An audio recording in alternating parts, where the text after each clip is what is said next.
राधे राधे, जय श्री कृष्ण। आज मैं आप सबको भगवान श्री कृष्ण जी की जन्म की कथा सुनाऊंगी। तो बोले नमो नारायण। एक समय सिंध राज्य के सूर्य में आकाश मंडल में जलाधारी मेघों ने अपना प्रभुत्व स्थापित किया और भादो मास की कृष्ण पक्ष की अष्टमी तिथि को घनघोर अर्धरात्रि थी और उस समय चंद्रमा भी विषव राशि में था। रोहिणी नक्षत्र और दिन बुधवार और सौभाग्य योग से संयुक्त चंद्रमा के आधी रात में उदय होने पर आधी रात के उत्तर एक घड़ी जब हो जा तो श्रुति स्मृति पूर्वोक्त फल निसंदेह प्राप्त होता है। उस समय बीजा नामक शुभ मुहूर्त में श्री कृष्ण भगवान जी का जन्म हुआ और श्री कृष्ण जी के प्रभाव से ही उसी क्षण बंदी गृह के दरवाजे स्वयं खुल गए और द्वारपाल पहरा देने वाले पहरेदार राक्षस सभी मूर्छित हो गए। देवकी ने उसी क्षण अपने पति वासुदेव से कहा कि हे स्वामी, आप निद्रा का त्याग करें और मेरे इस अष्टम पुत्र को गोकुल में ले जाएं। वहाँ इस पुत्र को नंद गोप की धर्म पत्नी यशोदा को दे दे। उस समय यमुना जी पूर्ण रूप बाढ़ग्रस्त थी, किंतु जब वासुदेव जी बालक कृष्ण को सूप में लेकर यमुना जी को पार करने वाले ही थे कि उतरे उसी क्षण बालक के चरणों का स्पर्श होते ही यमुना जी अपने पूर्ण स्थिर रूप में आ गई।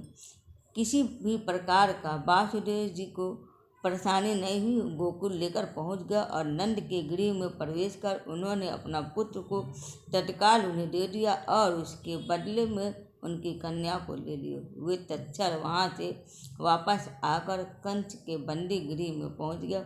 प्रातःकाल जब सभी राक्षस पहरेदार निद्रा से जागे तो कंस ने द्वारपाल से पूछा कि अब देवकी के गर्भ से क्या हुआ, तो इस बात को पता लगाकर मुझे बताओ। द्वारपालों ने महाराज की आज्ञा को मानते हुए कारागार में जाकर देखा तो वहाँ देवकी की गोद में एक कन्या थी, जिसे देखकर द्वारपालों ने कंस को सूचित किया, किंतु कंस को तो इस कन्या से भय होने लगा।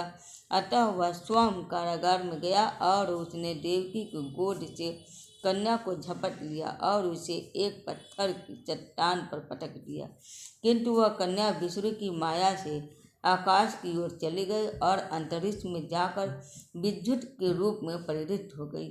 और उसने कंस से कहा कि हे दुष्ट, तुझे मारने वाला गोकुल में नंद जी के गृह में उत्पन्न हो चुका है और उसी से तेरी मृत्यु सुनिश्चित है। मेरा नाम तो वैष्णवी है। मैं संसार के कर्ता भगवान विष्णु की माया से उत्पन्न हुई हूँ। इतना कहकर वह स्वर्ग की ओर चली गई और उस आकाशवाणी को सुनकर कंस क्रोधित हो उठा। उसने नंद जी के गृह में पूतना राक्षसी को कृष्ण जी का वध करने के लिए भेजा, किंतु वह राक्षसी कृष्ण जी को स्तनपान कराने लगी तो श्री कृष्ण ने उसके स्तन से उसके प्राणों को खींच लिया और वह राक्षसी कृष्ण कृष्ण कहते हुए मृत्यु को प्राप्त हो गई। जब कंस को पूतना की मृत्यु का समाचार प्राप्त हुआ तो उसने कृष्ण का वध करने के लिए क्रमशः केसी नामक दैत्य को अश्व के रूप में, उसके पश्चात अरिष्ट नामक दैत्य को बैल के रूप में भेजा, किंतु ये दोनों भी कृष्ण के हाथों से मृत्यु को प्राप्त हो गए। इसके पश्चात कंस ने कालयाख्य नामक दैत्य को कौवे के रूप में भेजा, किंतु वह भी कृष्ण के हाथों से मारा गया। अपने बलवान राक्षसों की मृत्यु के आघात से कंस अत्यधिक भयभीत हो गया। उसने द्वारपालों को आज्ञा दी कि नंद को तत्काल मेरे समक्ष उपस्थित करो। द्वारपाल नंद को लेकर जब उपस्थित हुए तब कंस ने नंद जी से कहा कि यदि तुम्हें अपने प्राणों को बचाना है तो पारिजात के पुष्प ले आओ। यदि तुम नहीं ला पाओगे तो तुम्हारी वध निश्चित है। कंस की बातों को सुनकर नंद ने ऐसा ही होगा कहा और अपने गृह की ओर चले आए। घर आकर उन्होंने संपूर्ण वृत्तांत अपनी पत्नी यशोदा को सुनाया, जिसे कृष्ण जी भी ने सुन लिया। एक दिन श्री कृष्ण जी अपने मित्रों के साथ यमुना नदी के किनारे गेंद खेल रहे थे और अचानक स्वयं ने ही गेंद के यमुना में फेंक दिया। यमुना में फेंके जाने के बाद मुख्य उद्देश्य यही था कि वे किसी प्रकार से पारिजात पुष्पों को ले आए। अतः वह कदम के वृक्ष पर चढ़कर यमुना में कूद पड़े।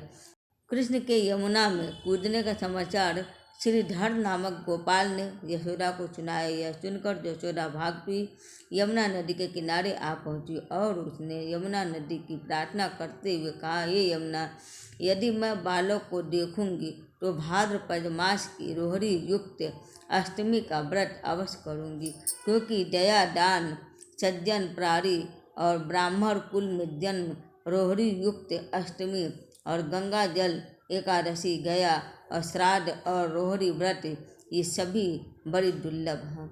हजारों अश्वमेध यज्ञ, सहस्रों राष्ट्रीय यज्ञ, दान, तीर्थ और व्रत करने से जो फल प्राप्त होता है वह सब कृष्ण अष्टमी के व्रत को करने से प्राप्त हो जाता है। यह बात नारद ऋषि ने इंद्र से कही और इंद्र ने कहा, हे मुनियों में श्रेष्ठ नारद जी, यमुना नदी में कूदने के बाद उस बाल रूपी कृष्ण ने पाताल में जाकर क्या किया, यह संपूर्ण वृत्तांत हमें बताएं। नारद जी ने कहा कि हे इंद्र, पाताल में उस बालक से नागराज की पत्नी ने कहा कि तुम यहाँ क्या कर रहे हो, कहाँ से यहाँ आ गए हो, यहाँ आने का क्या प्रयोजन है। नाग पत्नी बोली, हे कृष्ण, क्या तुझे झूठ क्रीड़ा की है जिसमें अपना समस्त धन हार गया है? यदि यह बात ठीक है तो कंकर, मुकुट और मणियों का हार लेकर अपने गृह में चले जाओ, क्योंकि इस समय मेरे स्वामी शयन कर रहा। यदि वे उठ गए तो वे तुम्हारा भस्म करवाएंगे। नाग पत्नी की बातों को सुनकर श्री कृष्ण जी ने कहा कि हे कांते, मैं किस प्रयोजन से यहाँ आऊँगा वह वृत्तांत मैं तुम्हें बताता हूँ।